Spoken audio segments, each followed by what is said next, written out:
오늘 첫 번째 시간인데 오늘 5월 5일 어린이날을 맞이해서 자녀를 노엽게 하지 말라는 제목으로 우리 자녀 교육에 대해서 좀 말씀드리고자 해요. 물론 자녀 교육에 대해서 말씀드리지만 특별히 어떤 권위의 인물에 우리 모두가 있는 줄로 알아요. 비즈니스 하시는 분들은 또 이렇게 인플로이어로서 인플로이를 두고 계시니까요. 그래서 오늘 말씀은 자녀 교육뿐만이 아니라 또 직장에서 또 비즈니스에서 손 아래에 있는 사람들에게 어떻게 대할 수 있는지에 대해서도 유익한 그런 내용이라고 생각합니다. 잘 들으시면 또 많은 도움이 되시리라고 생각합니다.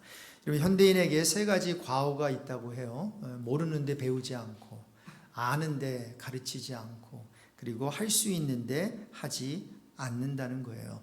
참 안타깝죠. 모르면 배워야 되고, 알면 전수해야 되고, 그리고 할 수 있으면 해야 되는데 이 세 가지가 꽁꽁 묶여 있다는 거예요. 여러분, 성경은 분명히 말하고 있습니다. 우리 기독교는 가르치는 종교라고. 여러분 믿으세요? 그래서 자녀 교육에 대해서도 단호하게 잠언 22장 6절에 이렇게 잠언 저자는 얘기해요. 우리 같이 읽겠습니다. 마땅히 행할 길을 아이에게 가르치라. 그리하면 늙어도 그것을 떠나지. 야, 여러분 얼마나 귀한 말씀입니까? 행할 길을 어른이 아니죠. 아이 어릴 적부터 가르치면 그것을 떠나지 않는데요. 근데 여기서 가르치라는 건요, 말로만 가르치는 게 아닙니다. 우리 아이들은 하라는 대로 하지 않지만 보는 대로 해요. 정말로 그런 것 같아요. 저는 우리 아이들을 신앙교육하는 데 있어서요, 여러분 가장 중요한 것은, 가장 기본이 되는 것은 주일 성수라고 생각해요. 여러분, 우리 자녀들에게 주일 빠지지 않고 교회 가라 백날 말해도요 듣지 않습니다. 어른들이, 부모들이 주일 성수하는 모습을 보여주면 우리 아이들은 맞구나.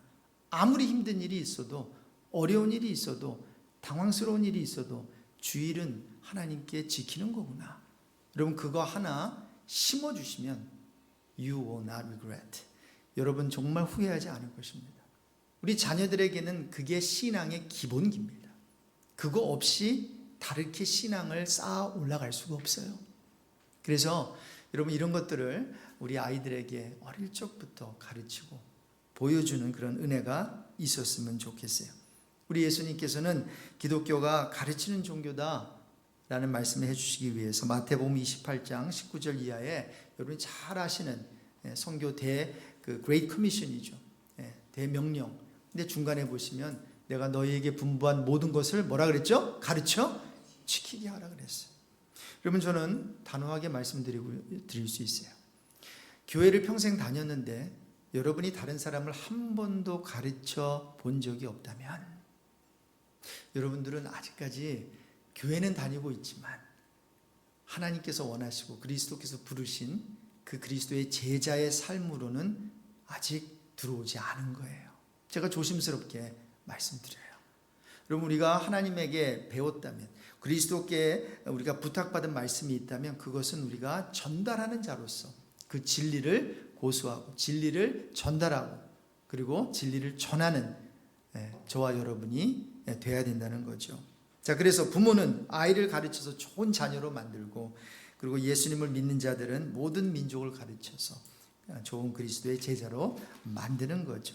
자, 그래서 우리 하나님께서 저와 여러분을 바라볼 때는 이렇게 바라볼 것 같아요. 여러분 좀 부담이 되시겠지만 저와 여러분 한 사람 한 사람을 선생으로 바라본다는 거예요. 여러분 따라해 보실까요? 나는 선생이다. 모르셨죠? 자, 옆에 분에게 김 선생님 인사해 보겠습니다. 우리 허 선생님, 박 선생님. 여러분 정말 그래요. 물론 아무나 선생 되지 말라고 했지만 예수님께서는 그랬거든요. 모든 족속으로 제자를 삼으라는 것은 예수님께서 저와 여러분에게 부탁하신 그 말씀을 전수하라는 거거든요. 아유, 목사님 난 많이 못 알아요. 나는 아는 거 별로 없어요. 아니요. 여러분 아는 것만 가르치시면 돼요. 할렐루야.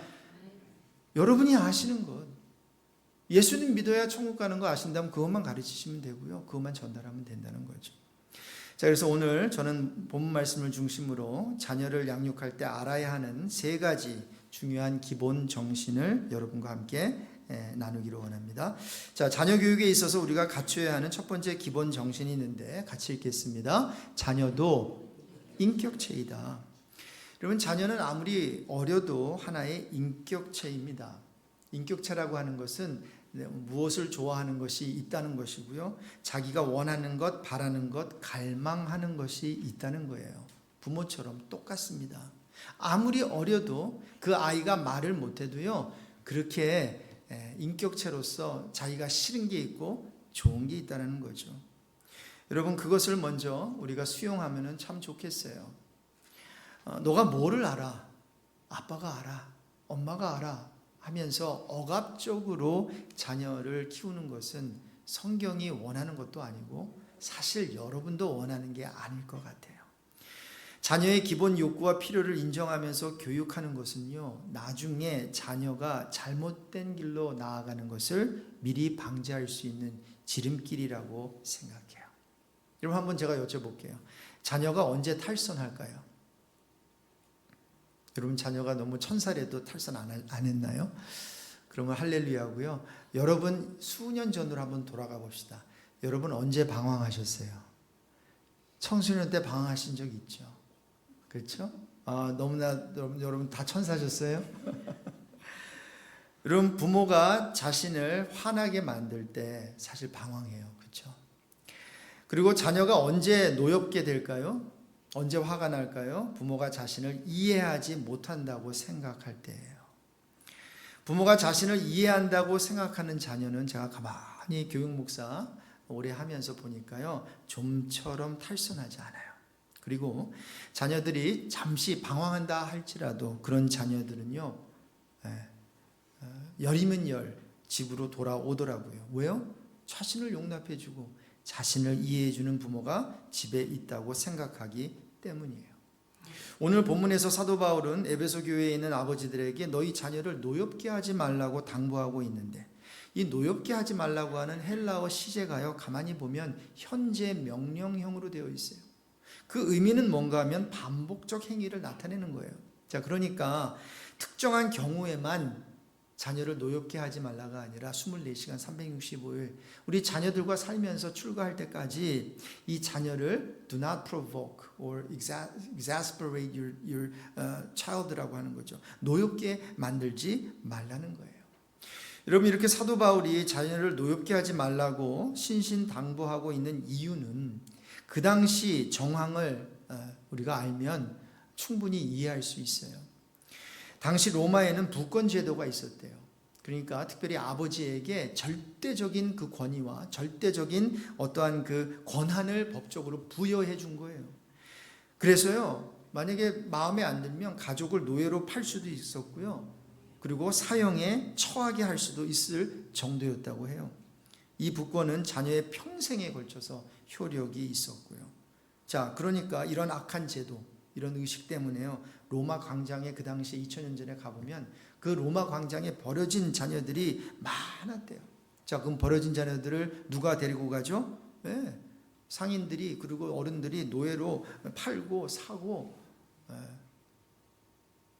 그런 시대적 정황이었어요. 병이 있거나 장애가 있는 자녀들은 더욱 쉽게 버려졌겠죠. 한마디로 말해서 여러분, 당시의 자녀란 하나님의 뜻대로 양육되어 살아야 할 고유의 인격체가 아니었어요. 그저 부모의 소유물로 취급되었던 거죠. 여러분, 기억합시다. 자녀는 부모의 소유물이 아니에요. 여러분, 자녀는 하나님께서 우리 이 땅에 살 동안에 잠깐 맡겨주신 하나님의 이미지로 만들어진 하나님의 자녀인 줄로 믿습니다. 아마 여기 보시면 다 훌륭한 부모이신 것 같아요. 근데 간혹 엄격한 부모가 있을 수 있고, 과잉 보호하는 부모가 있을 수 있고, 편애하거나 무관심 또는 소유물로 여기는 부모들이 있을 수 있어요. 저는 저희 아버지, 어머니 교편 생활 하셨고 이제 선생님이셨다고 전에도 말씀드린 것 같은데, 그래서 엄격할 것 같지만 그렇게 엄격하지는 않으셨어요. 자상했고, 그리고 참 좋은 아버지, 어머니셨어요. 그런데 가만히 보면 이 카테고리에서 나는 어떻게 부모님이 나를 대하셨을까 굳이 찾자면 찾자면 무관심하셨던 것 같아요. 그럼 왜 무관심하셨을까? 제가요, 안 깨워도 저는 벌떡벌떡 일어나서 학교 갔고요. 공부하라는 소리 한 번도 안 하셨어요. 네, 뭐 잘한 것보다도 그냥 열심히 중간 정도 따라갔어요. 그리고 교회도 주일날 벌떡벌떡 교회 가라 안 해도 갔죠. 그래서 아마 성호는 가만히 내버려둬도 얘가 잘 성장하나 보나 이렇게 생각하시는지 모르겠지만, 아침에 갔다가 저녁에 와도 어디 갔다 왔니? 물어보신 적이 없어요.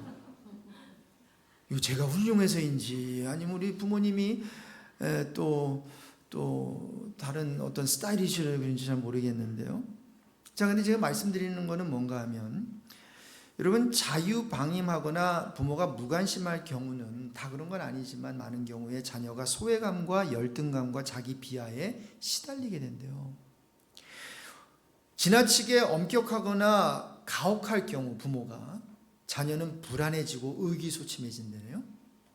그래서 아빠 음성만 들어도 움찔움찔한대요. 혹시 과잉보호나 편애를 혹시 하는 우리 부모님이 계신지 모르겠는데요. 그런 경우 자녀가 지나치게 이기적이거나 이 세계가 자기 중심으로 돌아간다라고 생각하면서 크고요. 그래서 협동이나 공존을 모르게 된다고 해요. 자녀를 고유의 인격체가 아닌 자기 분신이나 어떤 소유물로 여겨서 무시할 경우는 이 자녀가 인간의 존엄성, 자존심 대신에 굉장히 심한 열등감에 빠지고 자기 상실감에 시달리게 된다고 해요. 자, 그래서 여러분, 이러한 모든 것들을, 이런 익스트림은 피해야 되겠어요. 저도요, 지금은 몰랐는데 고은이가 어릴 적에 과음을 지른 거는 아닌데요, 고은이 엄마가 고은이의 한 행동에 대해서, 말에 대해서 제가 굉장히 불쾌해가지고 그 어린 고은이 한 초등학교 한 1, 2학년 때인가요? 그 밤에 차에 태우고 타타 해가지고 친정에 떨궈 놓고 오려고 한 적이 있었어요. 저는 고은이를 보호한다라고 하는 명분하에. 근데 지금 생각해 보니 그 행동이 이 어린아이에게 얼마나 힘들었겠어요. 얼마나 공포적이었겠어요. 얼마나 무서웠겠어요. 그리고 아마 그 어린 나이에 어떻게 생각했겠어요. 나 때문에, 그렇죠, 자기 때문에 엄마 아빠가 이렇게 싸우고, 그리고 아빠가 이렇게 화가 났구나. 자기를 보호해주고 이런 생각은 못하게 했죠. 그래서 제가 참 후회하는 것 중에 몇 개가 있는데 그런 게 참 미안하더라고요, 고은이에게. 자, 중요한 것은 뭔가 하면, 여러분, 우리가 자녀들에게 베스트한 걸 주려고 하죠. 그런데 그 베스트하게 하려고 하다가 오히려 아이를 불행하게 만들 수 있다는 거예요. 자, 그래서 우리 한번 읽어보실까요? 같이 읽어보실게요. 자녀는 부모의 소유물이 아니라 부모에게 맡겨진 하나님의 피조물인 고유의 인격체라는 것을 잊지 않았으면 좋겠고, 우리 아이도 하고 싶은 게 있고 하기 싫은 게 있다는 것을 알고, 정말 아이의 입장이 되어 주어서 정말 아이가 원하는 거 다 해줄 수는 없더라도 정말 아이의 그 정말로 바라는 그런 것들을 잘 헤아려서 아이에게 유익한 것을 공급해주는 우리 모든 부모님이 되시기를 주님의 이름으로 축원드립니다.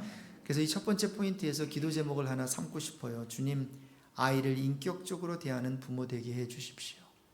여러분, 그런 분들 없겠지만 아이에게 함부로 말하시는 분이 있다면 여러분 멈추십시오. 여러분, 옆집 아이에게 하지 못할 표현이나 말은 우리 사랑하는 자녀에게 그렇게 말하시면 안 됩니다. 만약에 내가 똑같은 투로 옆집 사람에게 말해서 옆집 아이가 헐트당한다면 여러분, 우리 자녀들은 더 2배로 헐트당할 거예요. 왜냐하면 나를 사랑하는 부모가 나에게 과음을 치고 있기 때문이죠. 그래서 옆집 아이에게 하는 그 톤 정도, 그렇죠? 그 정도는 할 수 있어요. 인격적으로 대해야 되니까. 근데 참 이상하죠. 아니, 옆집 아이는 인격적으로 대하면서 우리 아이들은 정작 우리 아이들에게 인격적으로 대하지 못할 때가 있지 않나라는 거죠. 자, 이렇게 자녀를 노엽게 하면 안 되는데 그러기 위해서는 자녀에게 저는 설명을 해줘야 된다고 생각해요. 이게 바로 자녀 교육에 있어서 갖춰야 하는 두 번째 기본 정신인데요. 같이 읽겠습니다. 자녀는 뭐를 필요로 한다고요? 설명을 필요로 한다는 거예요. 여러분, 본문에서 양육한다는 것은 필요를 채워준다는 의미예요. 여러분, 그렇다면 자녀의 필요가 무엇일까요? 제가 자녀들의 필요, 특별히 그 티네이저들의, 이제 가끔 티네이저들하고 얘기하고, 제가 교육 전도사 때 아이들과 많이 얘기를 해봤는데, 참 우리 아이들이, 티네이저들이 필요가 참 많아요. 그런데 여러 가지가 있겠지만 그중 가장 중요한 것은 요거다라고 제가 생각했어요. 설명해 주는 거. 그래서 에베소서를 기록한 바울은 주의 교훈과 훈계로 양육하라고 했잖아요. 다른 말로 하면 교훈이 뭐예요? 영어로 하니까 instruction이죠. 여러분, instruction은 뭐 하죠? 설명서예요. 여러분, 무슨 과거 같은 거 이렇게 아이키에서 사면 설명서가 따라오잖아요. instruction이잖아요. 그리고 설명 안 해주고 그거 하라고 그러면 어떻게 합니까? 그러나 자세히 친절하게 이렇게 못 돌리고 여기다가 요거 끼고 이렇게 하면 요게 돼.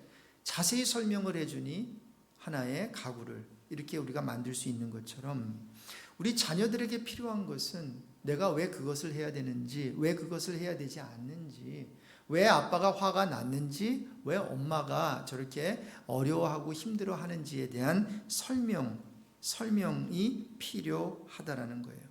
여기 교훈이라고 하는 게 헬라어에 파이데이아라고 하는 단어를 쓰고 있는데요. 이게 교정 또는 징계, 자제, 수양 등을 의미해요. 자, 그런데 이 단어들을 보세요. 다 교정, 뭐 이렇게 징계, 설명이 필요한 거죠. 자, 따라서 이 교훈을 하는 과정 가운데서 여러분, 우리가 해야 되는 것은 뭔가 하면 자녀가 알아들을 수 있도록 설명을 해줘야 되는데 간혹 설명을 하는 경우 요 정도까지만 가는 것 같아요. 아빠가 하라고 하면 해. 아빠 누구야? 아빠지? 해. 여러분, 하나님이 그러십니까? 우리에게? 나 하나님이야. 해. 여러분, 그런 구절이 있으면요, 여러분 저한테 가져와 보세요. 하나님은 모세를 부르실 때도요, 설득을 하시고 설명을 해주세요. 그냥 가라고 하지 않으세요. 물론 가라고 명령하세요. 그런데 모세가 아유 나 못 가겠어. 나 말도 못하고 뭐 나는 뭐. 그러니까 하나님께서 뭐라 그러셨어요? 나 누구야? 모세가 하나님이요. 그러면 하나님이 하라고 하는 대로 해 그러셨어요? 그러지 않아요.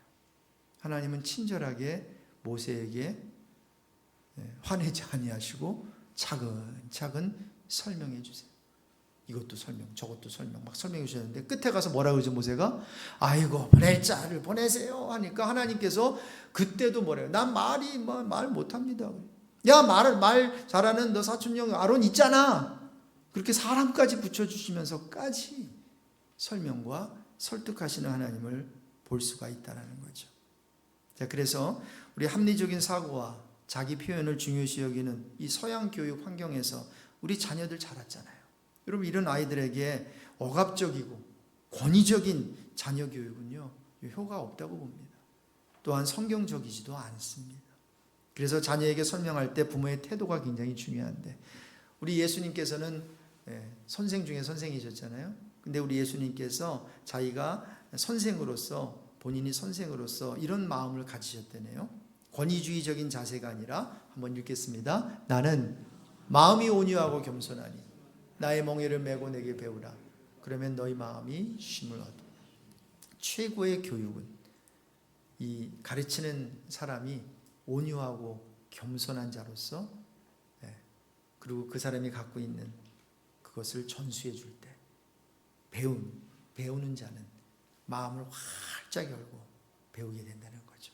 그런데 마음이 온유하고 겸손하지 않고 마음이 교만하거나 굉장히 어떤 권위주의적이거나 내가 누군데 하면서 가르칠 때 여러분, 우리 아이들은 마음이 확 잠겨지게 된다는 거예요. 그래서 여러분, 설명 잘하는 부모가 되시기를 주님의 이름으로 축원드립니다. 근데 이게 쉽지는 않아요. 또 설명하려고 하면 뭐라 그러죠? There you go again. 또 설교해. 막 그러죠. 그렇죠.